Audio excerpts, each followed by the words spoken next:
You got to do research when you buy a dog. If you're the kind of person who likes to watch TV for 8 hours and then go to bed, a pug is your dog. These things are borderline narcoleptic. You look like you ran 10 feet in a 9-foot room, buddy. He's just looking at me, he's like...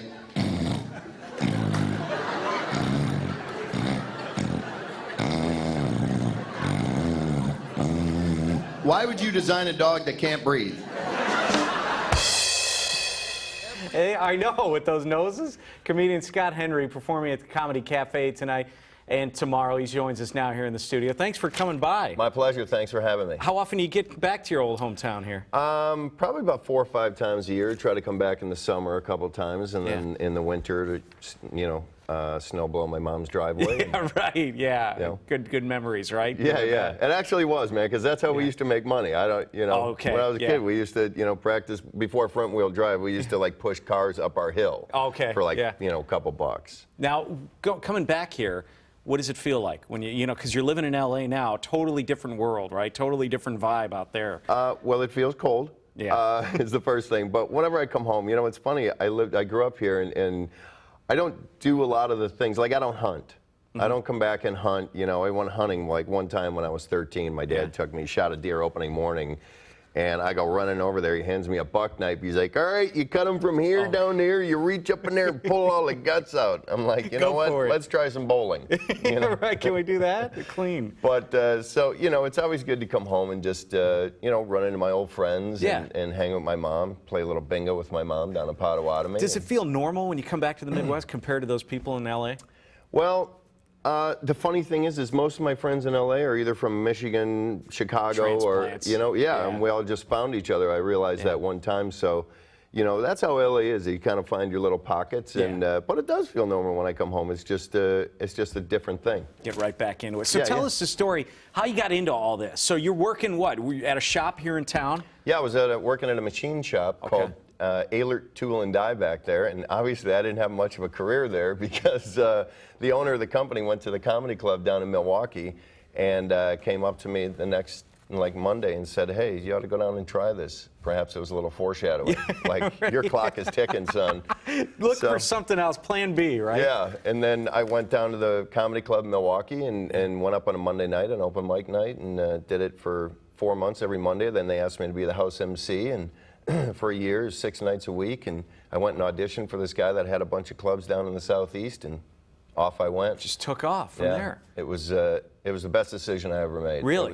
It's been a great life. When you look for it, I think of you guys where you come up with your material to stay fresh, because you always got to come up with something original and fresh and keep it sharp when you're out and about. Yeah, that's the buzz, though.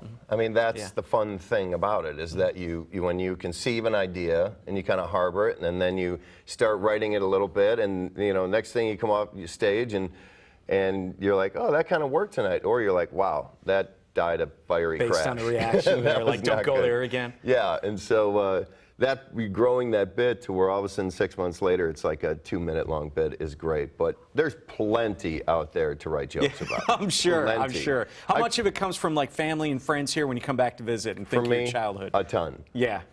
My mom, like I said, every time I come home, play bingo. But I call my mom every day. Because I live in California. She's here. Just to talk. Yeah, and you have kind of the same conversation a lot of time, like, hey, Mom, what's going on? Yeah. Oh, nothing, just sitting here. Did you go to bingo today? No, I don't go to bingo on Tuesday. I go Monday and Wednesday. Sometimes I go on Friday if Marge can get her husband to drive us down there, but he's kind of a drunk, so we don't know. But we like to take him because he has a handicap sticker, so... Mom, are you smoking? No, I ain't smoking. Yeah, right. What does she think of you living out in L.A. now, La La Land? Well, she's so, I've been there so long. Yeah. That she came out to visit one time. Wasn't really her thing. Oh, how did that go? It was a trip, yeah, right? Yeah. She made it. Yeah, right. But she doesn't like to fly and all that kind of stuff. But it's great. I actually had my nephew live out there with me for about a year and a half, and that was fun to have some family out there. But that's the hard thing, really, is you don't have some of your core group of family Right. and your friends, Yeah, you know, yeah. and all that stuff. Admit it, you miss the shovel in the snow, right? The I snow do. blowing I and all miss a that. lot Come about on. Wisconsin. Yeah. I do, and so my girlfriend and I come back, and when it gets under 80 degrees, she cannot take it. Yeah, time to go, right? Dude, I'm not kidding you. Our house is at like 70. You got like a monkey would be comfortable in our house. Be like, yeah, this is nice Good now. stuff. So. All right. It's great to get her back here, and she gets to see all the friends and family and find out what it was like to grow up in a really neat place. Well, it's good having you back and visiting. So again, the show's tonight, tomorrow, And Catch it. Saturday. And Saturday. Yeah, we got 2 on Friday, 2 on Saturday, and this is one of my favorite clubs ever. I mean, Yeah. they do a great job here, and it's been there for a very long time. And you come down and see my show, you'll have a good time. I Awesome. promise Hey, you. Scott Henry, thanks for coming by. My Appreciate pleasure. it. Thanks for having me. Let's turn it to Rob now. All right, thanks.